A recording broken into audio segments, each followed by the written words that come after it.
শাহপরান রহমাতুল্লাহ আলাইহি এর পূর্বপুরুষগণ মূলত বুখারী শহরের অধিবাসী ছিলেন। তার ঊর্ধ্বতন চতুর্থ পুরুষ শাহ জামাল উদ্দিন রহমাতুল্লাহ আলাইহি বুখারী হতে ইসলাম প্রচারের জন্য প্রথমেই সমরকন্দ ও পরে তুর্কিস্তানে এসে বসবাস করেন। বংশসূত্রে শাহপরান রহমাতুল্লাহ আলাইহি এর পিতা মুহাম্মদ রহমাতুল্লাহ আলাইহিও একজন খ্যাতনামা ধার্মিক ব্যক্তি হিসেবে পরিচিত ছিলেন।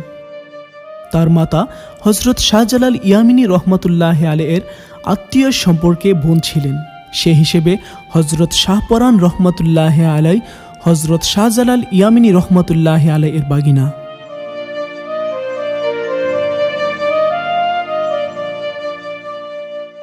হজরত শাহপরান রহমতুল্লাহ আলাইহির বয়স যখন 11 বছর, তখন তিনি তার পিতাকে হারান। পরবর্তীকালে তার আত্মীয় প্রখ্যাত দরবেশ সৈয়দ আহমদ কবির রহমতুল্লাহ আলাইহির